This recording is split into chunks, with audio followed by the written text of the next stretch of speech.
Diálogo directo. 17:14. Estamos listos ya para iniciar un importantísimo diálogo con nuestro invitado, el economista Pedro Páez, ex superintendente de control del Poder del Mercado. ¿Qué tema nos convoca, Pedro? Muy buenas tardes.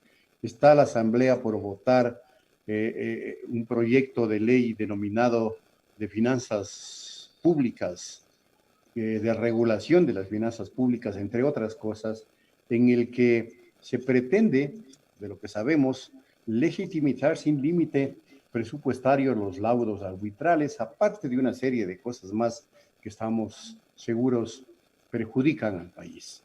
¿Cuál sería la lectura que tenemos a esta hora respecto de esa posibilidad, sobre todo sobre el tema relacionado con los tratados bilaterales de inversión? Pedro, muy buenas tardes. Buenas tardes, muchas gracias por la oportunidad de poder conversar con la ciudadanía y sobre todo en este, que es uno de los medios señeros de la resistencia popular frente al monopolio de la información, a la manipulación de la opinión que han significado estos últimos años.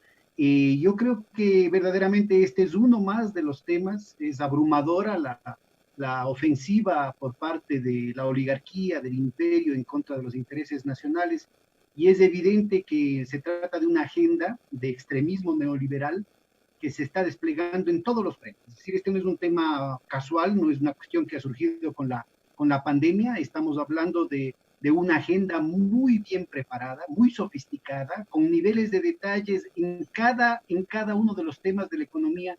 Podríamos hablar en cada dirección, en cada subsecretaría, en cada departamento de cada ministerio, tratando de deshacer las conquistas sociales, no del anterior gobierno, sino en algunos casos de siglos, ¿no? Como el caso de las reformas laborales que están llevando adelante.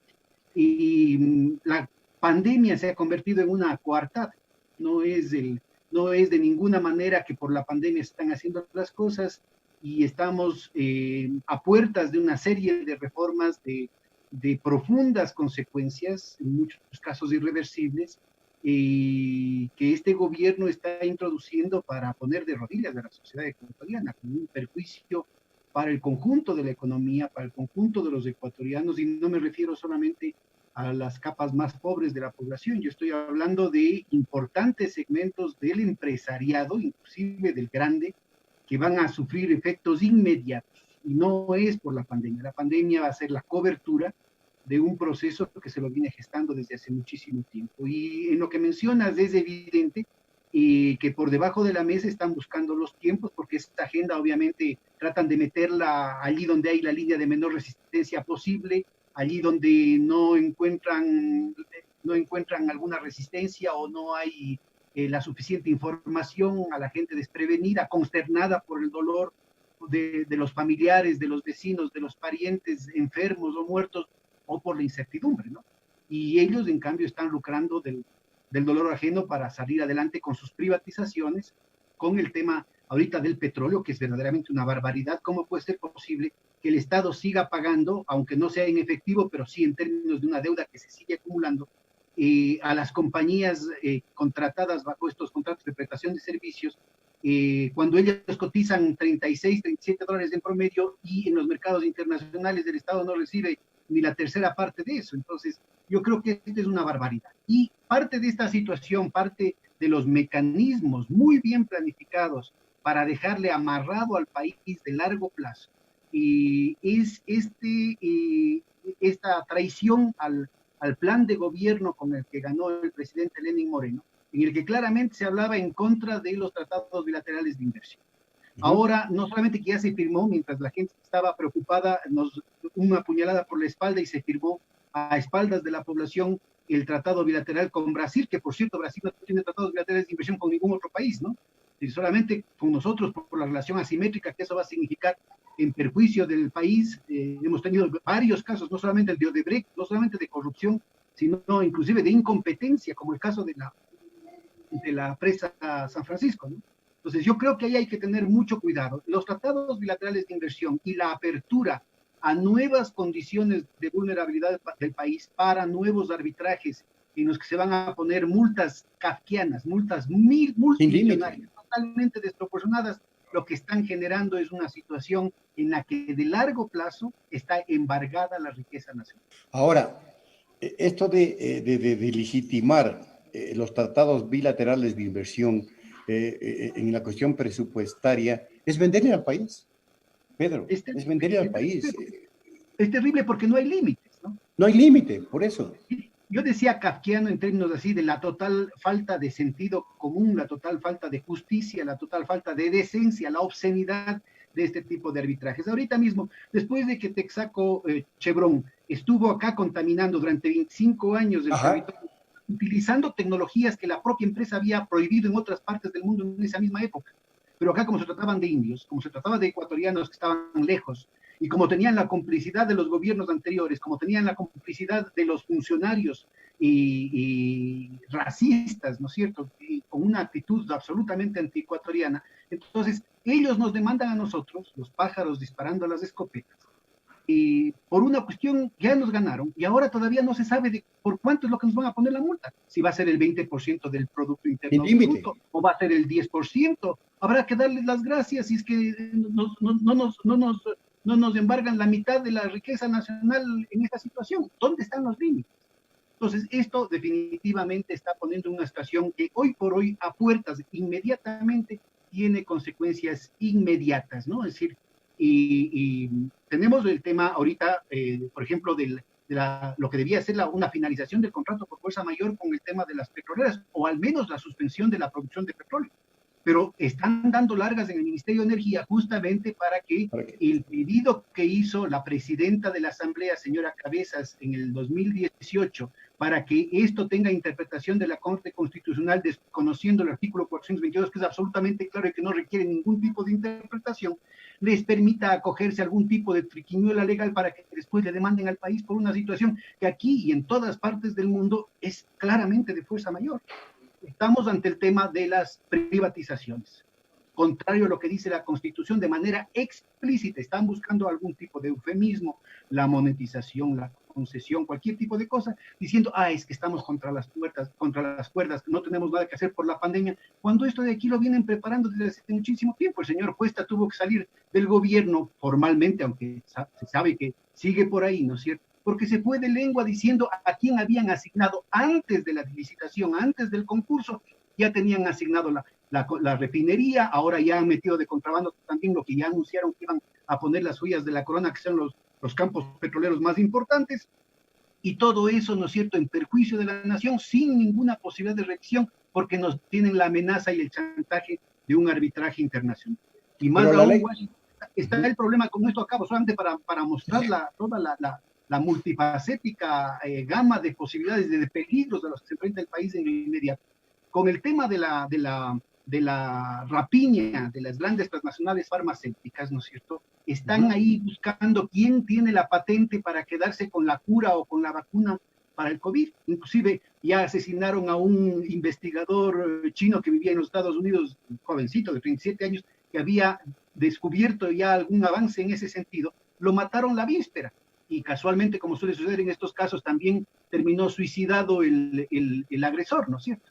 Ahí está el tema de cómo los Estados Unidos se hizo público, el tema que los Estados Unidos, a socios íntimos dentro de la OTAN, como Alemania, ¿no es cierto?, estaba jugándole sucio para quedarse con la patente con estas transnacionales. Recuérdese que con el juego este de las transnacionales, cuando fue el H1N1, el ministro de Defensa y el vicepresidente en funciones de los Estados Unidos, Dick Cheney y Rumsfeld, eran los propietarios de la transnacional que era la dueña de la cura con respecto al H1N1, y ellos sobornaron y manipularon a la Organización Mundial de la Salud. Hay un proceso judicial, hay gente presa por esa situación, por la gestión y la manipulación de esa pandemia. ¿Cómo se puede jugar con la salud de la gente y dejar que la gente quede de rehén de estas empresas transnacionales? Ahorita lo que cabría es, por ejemplo, ¿no es cierto?, prever que pueda establecerse mecanismos como los planteados ya en la Organización Mundial de Propiedad Intelectual y en la Organización Mundial de Comercio, que es una licencia obligatoria a cualquiera que sea la mitigación, la cura, el remedio, la vacuna que podamos tener frente a una cuestión así, pues no podríamos hacer porque nos van a poner el chantaje de un arbitraje internacional.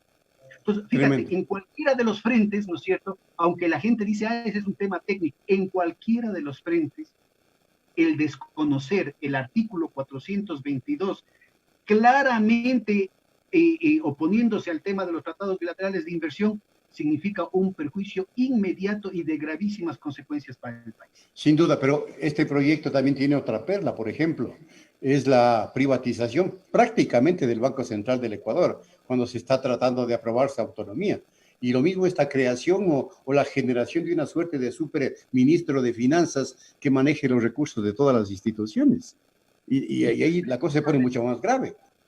No solamente las disposiciones constitucionales, sino de largas tradiciones fiscales aquí en el país. Inclusive está violando cuestiones que estaban presentes en el ideario neoliberal, ¿no? Es decir, el tema, por ejemplo, de la descentralización y de la desconcentración de funciones. Es una cuestión en que el Banco Mundial, el BID, la Corporación Andina de Fomento, el propio FMI han estado impulsando y obligando con la mala intención de debilitar al Estado central, pero ahora se están yendo inclusive en contra de eso.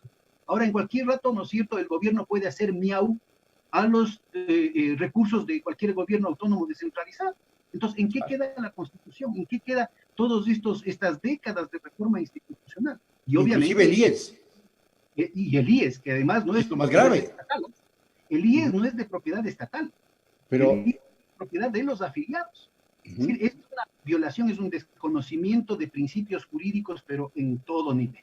Y además esto tiene que ubicarse, ¿no es cierto?, que está yéndose claramente en contra de la voluntad popular que se expresó en octubre, ¿no? Es decir, la derrota política que tuvieron en el Parlamento, en un Parlamento manejado por ellos mismos, están tratando de resolverlo con medidas administrativas de segundo, de tercer orden, allí donde pueden avanzarlo, y en realidad estamos cumpliendo con la Trole 4, quiera sea o no. Entonces, el problema es, ¿cuál es el proyecto que está detrás de la Trole 4? ¿Cuál es el proyecto que tiene el gobierno? ¿Están con esto queriendo resolver la crisis del país? De ninguna manera. ¿Están con esto garantizando que van a haber recursos para defender al pueblo de las condiciones que plantea la pandemia? De ninguna manera. Al contrario, se están garantizando, ¿no es cierto?, nuevamente están garantizando el privilegiar, el priorizar el pago de una deuda que hasta el propio Fondo Monetario Internacional y el propio Banco Mundial dice que eso tiene que postergarse. Al contrario, mire, primero la vida de la gente y luego la deuda. Yo creo que hay que plantear ahorita una consigna nacional de exigir que esta debería ser la prioridad de la política económica, pero no, se fortalece un Ministerio de Finanzas en condiciones en las que se garantiza que esa deuda va a ser pagada de manera religiosa y hasta con premio, porque cuando se pagaron la última vez está claramente que se pagaron valores por encima de los precios de mercado. ¿Por qué? Porque parece ser que hay gente del propio gobierno involucrada en eso. Eso debería investigarse. ¿Cómo es posible que quede la denuncia inclusive con nombres y apellidos de un señor perro y que no se sepa a ciencia cierta qué mismo está pasando con los dineros públicos, con las prioridades públicas cuando se están desatendiendo prioridades fundamentales como es la defensa de la vida de la gente, inclusive de manera criminal, poniendo en riesgo la vida de los que están heroicamente poniéndose en primera fila en la lucha en contra del COVID?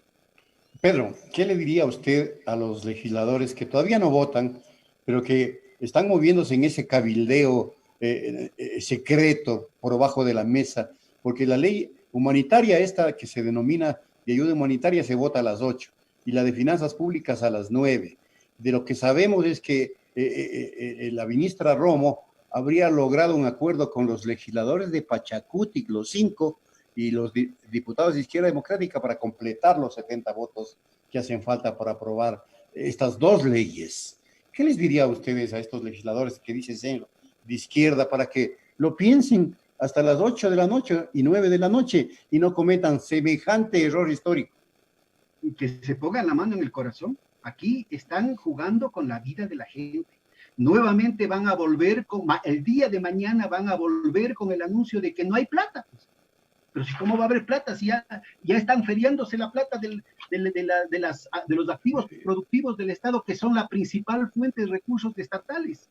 Y es obvio que esos se están repartiendo como parte, ¿no es cierto?, de la propia constitución, de la coalición que está en el gobierno. Una lástima que los movimientos sociales, intelectuales de izquierda, con el viejo cuento del anticorreísmo, ¿no es cierto?, de la lucha en contra de la corrupción, se intenten justificar en una situación que verdaderamente ya es de lesa humanidad. Es evidente que lo peor de la crisis no ha pasado. Es evidente que el tema de la crisis económica que se está gestando y que se está exacerbando con el tipo de gestión que se ha generado durante la crisis va a multiplicar los problemas. El 81% de las familias viven al día, no tienen ahorros ni siquiera para acabar el mes, y en estas condiciones lo que están es comprimiendo, restringiendo todavía más la demanda efectiva. Con este tipo de cosas lo que están garantizando, ¿no es cierto?, es que el ajuste va a ser todavía mayor. No va a haber recursos en el Estado, el déficit fiscal va a hacerse crónico. Es evidente que con esto están debilitando la producción nacional, es evidente que con esto están generando un proceso de regresión en la distribución del ingreso, es evidente que con esto están debilitando de manera fundamental en el largo plazo las condiciones del país para salir adelante. Entonces yo creo que no solamente la izquierda democrática y el Pachacuti, sino el Partido Social Cristiano, Alianza País, el propio Creo, deberían dejarse de dogmatismos ideológicos. Esto no es un problema ni de izquierdas, ni de derechas, ni del gobierno, ni de la oposición. Es un problema de humanidad. Que se dejen de cinismos y que se pongan a ver qué artículo de todo lo que está escrito en esas leyes, qué artículo mejora las condiciones de enfrentar la pandemia. ¿Qué artículo en todo el articulado de las dos leyes, en todas las leyes que están reformando, están mejorando las posibilidades de que la economía del país se reactive? ¿Qué artículo en todas esas leyes verdaderamente benefician a la mayoría de las familias ecuatorianas que están siendo afectadas? Inclusive se elimina la carga tributaria que se planteó ahí, la mal llamada contribución, porque ya era evidente la insensatez de las...